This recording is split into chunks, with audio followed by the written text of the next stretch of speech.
Good afternoon and welcome to the introductory video for Political Science 100 ZA online for summer of 2014. What I'm going to do is in this introductory video is I'm going to tell you a little bit about the class and what's coming up, and then I'm going to show you how to use Canvas to do the things that we'll do over the course of this short summer session. So first of all, let's talk a little bit about what PO 100 is about. PO 100 is an introductory class in political science. You are not required to have any prerequisites. However, I do ask you to do something a little bit different from many other introductory political science classes. I ask you to actually do something in your community as a class project that is part of the course requirements and the source of the homework you'll do over the course of this semester. You see, one of the two books we're going to be reading and studying in these next 3 weeks is the book America the Owner's Manual by Bob Graham and Chris Hand. And this book suggests at the beginning that we would never ever try to teach students basketball by just explaining it to the students in lectures. That wouldn't be very effective, would it? So instead, what Bob Graham, who is a former U.S. Senator and the governor of Florida, and Chris Hand argue that we should do is we need to get out there in the community and see politics in action. Now, let's stop right there, because I want to make it really, really clear that we are not talking about politics in the sense that we know it from cable TV. You don't have to be a Democrat or a Republican or identify yourself with any political party. On the other hand, if you do, that's fine too. Doesn't matter. You certainly do not need to go on cable TV and get into long, irresolvable arguments with people that believe different things about politics than you do. That's not what we're talking about here. We're given this image of politics that is so negative. People screaming at each other on cable TV, problems that people just can't seem to solve or they won't. All the posturing and position taking, forget all that stuff. We build politics from the ground up in this class. So the project that you'll be asked to do is something in your own community. You might even say something small. I'm certainly not asking you to go to Washington, D.C. or even Topeka over the course of these 3 weeks. Looking at doing something small, something you can do right in your community. Is that politics? You bet. You need to persuade elected or appointed officials, or both. You'll be dealing with different layers of local and possibly state government. For example, if you do a project on campus, you'll be dealing with the state government, because Emporia State University is part of the state government of Kansas. You'll need to develop the skills like being persuasive, writing effective press releases, researching your topic ahead of time, and most of all, this is the really critical one, picking a topic that's really and truly important to you. That's the key. That's the key. Now, maybe you would say that all I'm asking you to do is a small project. But is it really small? Probably not to the people whose lives are affected by it. So let me give you some examples of PO 100 class projects from the past. I had one online student a few summers ago that lived in Salina, and he was really having trouble with the city water. It was so bad it was ruining his appliances, let alone not fit to drink. And he also discovered that the city was actually planning on replacing water lines in a newer neighborhood with more intact water lines first, before it got around to his neighborhood, which needed the new water lines more. We don't know for sure why they were doing this, but he couldn't help but notice that the neighborhood where the city was going to start the work first was a wealthier community. And the student did not like this. So he got busy. He organized his neighbors. He went door to door. He petitioned. He found out who the key decision makers were. It turned out to be the city manager and the city water department director. And by the end of the summer, he had a town hall meeting scheduled, and shortly after the class was over, he sent me an email saying, oh, by the way, the water lines are going in. Pretty neat project. Here's another one, another online PO 100 project. I had a student from up in Ottawa When she had been in high school, she had had some experience with seatbelt awareness, trying to raise awareness of students about seatbelts. Rural young men are the single population least likely to use their seatbelts. It can cost them their lives, and does in some cases. She wanted to stop that. And so what she did was she organized a school assembly in the high school there in Ottawa. And she got everybody involved. I mean, she talked to the principal, she talked to the teachers, she talked to the sheriff, she even talked to the Kansas Department of Transportation, KDOT, and she got them to bring down what's called a seatbelt convincer. You may have seen these contraptions that they simulate a 5-mile-an-hour car accident with a seatbelt on. And you can feel how strong the G-forces are even for something like that. Imagine what it would be if you didn't have a seatbelt on. Imagine what it would be if it were at a much higher speed and you didn't have a seatbelt on.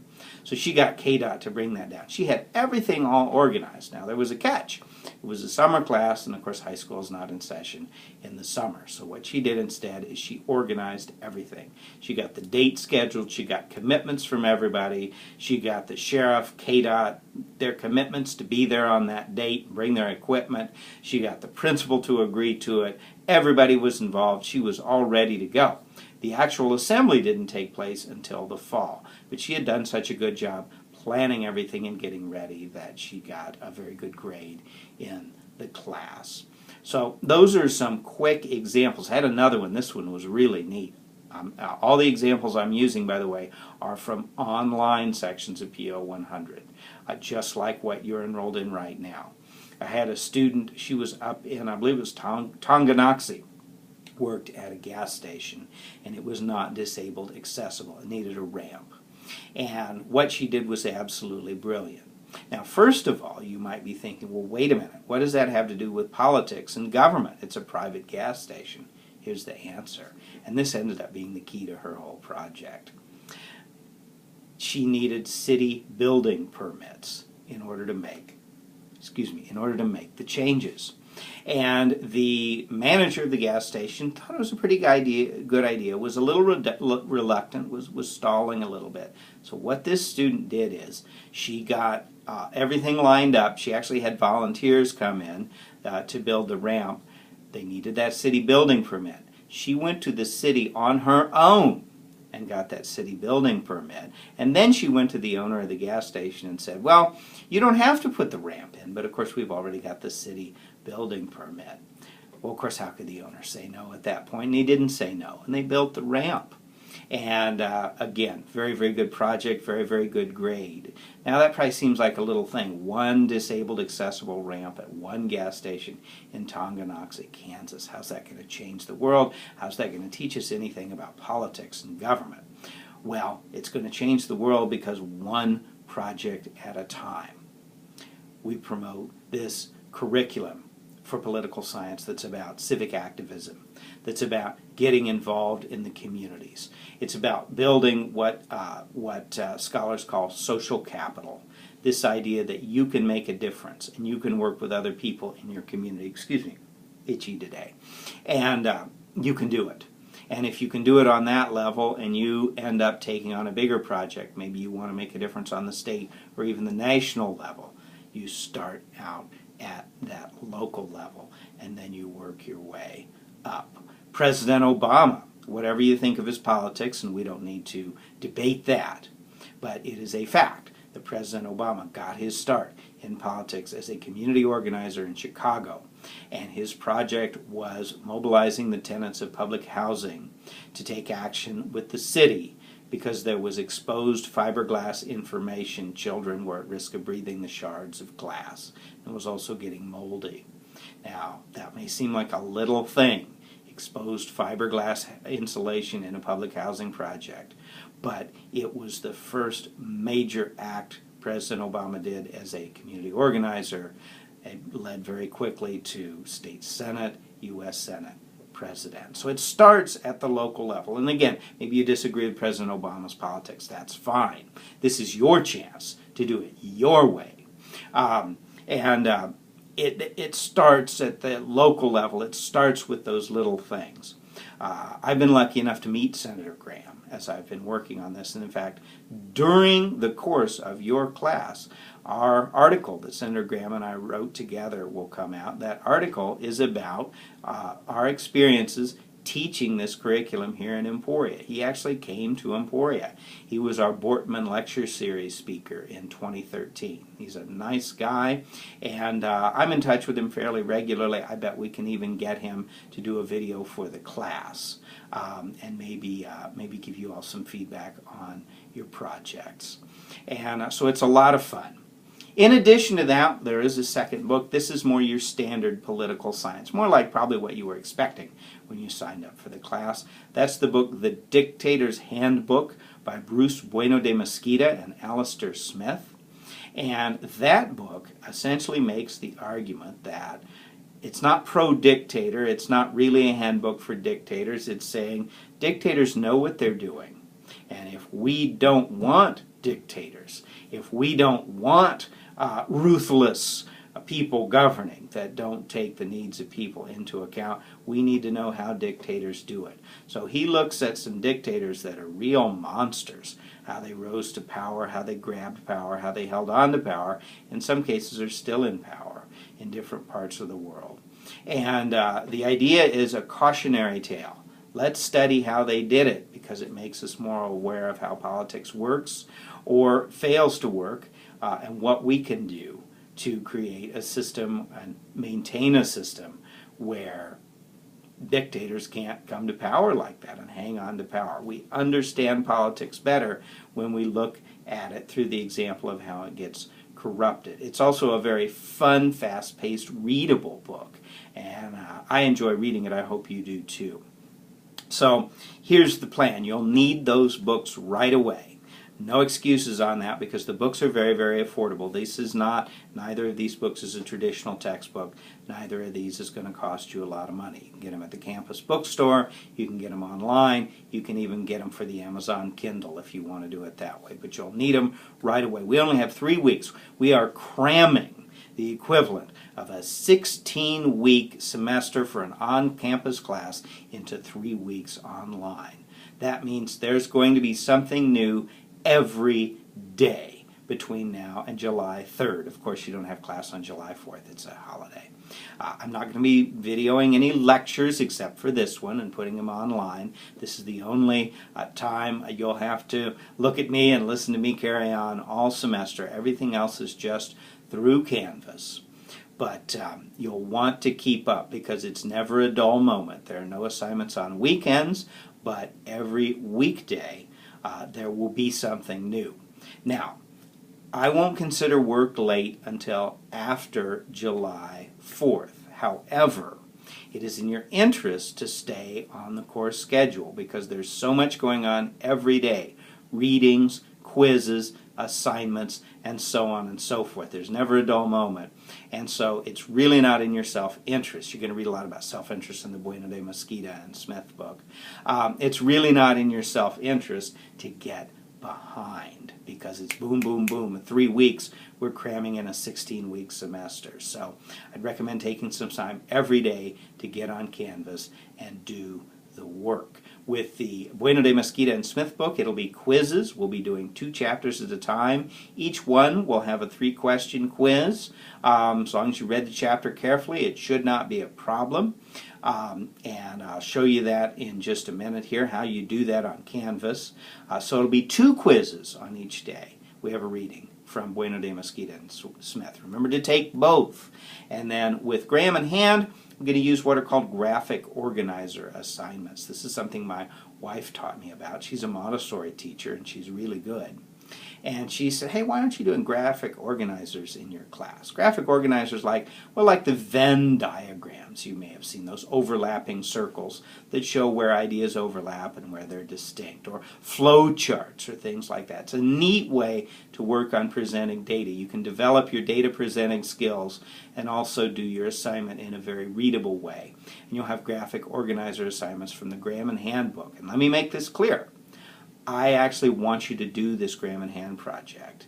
The student that did the seatbelt awareness assembly, she actually planned an assembly. There was a real live assembly.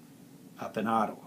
Okay, the student that worked on the water lines, actual physical water pipes were installed in his neighborhood in Salina as a result of his project. And the student that put the handicapped ramp in actually physically, she and her friends actually physically built the ramp, actually took herself to Tonganoxie City Hall to get that building permit. This is not a class project to write hypothetically about what you would do if you were going to do a project like this. That's not the assignment. The assignment is you actually do it. You might think about it like your natural science classes. You've got your lecture, you've got your lab. The class project, the Graham Handbook, is lab. And in lab, if you take biolab, you are actually dissecting things. You are actually working with things. You get your hands in it. You get your hands dirty. If you take physics lab, you actually are weighing things. You are not writing about what you would do if you dissected a frog. You actually dissect a frog. So in PO 100, you don't write about what you would do if you made a change in your community. You actually go out in the community and make that change. 3 weeks is a tight schedule. So you might take a look at the whole syllabus and kind of look ahead and start planning. It all starts with picking a local topic, something right there in your community or on campus if you're on campus. I know not all of you are in Emporia. Your choice. If you live on campus, this is your community, but your community could also be the town where you live, the suburb if you live in a bigger metro area, the neighborhood association. Think local. Think local. Is there a street that's dangerous and needs a bike lane on it for bicyclists? Get that bicycle lane in. Is there a broken up sidewalk? Are there people walking and running in the street because the sidewalk's in such bad shape? Get that sidewalk fixed. Little things close to home, but they're not little to the people whose lives they affect.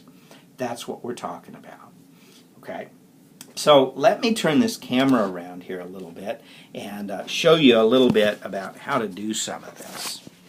Okay, hold on just a second while I log in here.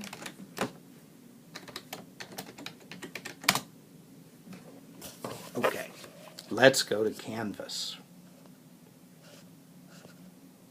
Okay, I apologize. I cannot turn the video around unless I do it this way.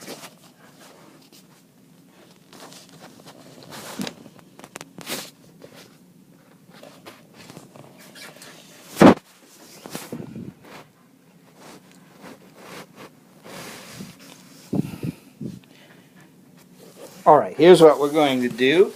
This isn't working too well, so I am going to make a second video with the camera flipped around. I thought I could flip the camera around while I was videotaping, but I see now that it doesn't work that way. So you'll have 2 intro videos. This is the first one, the welcome, and the second one will be, I'll be back on here in a minute with the camera pointing at the screen. You'll have to click on the second video. See you soon.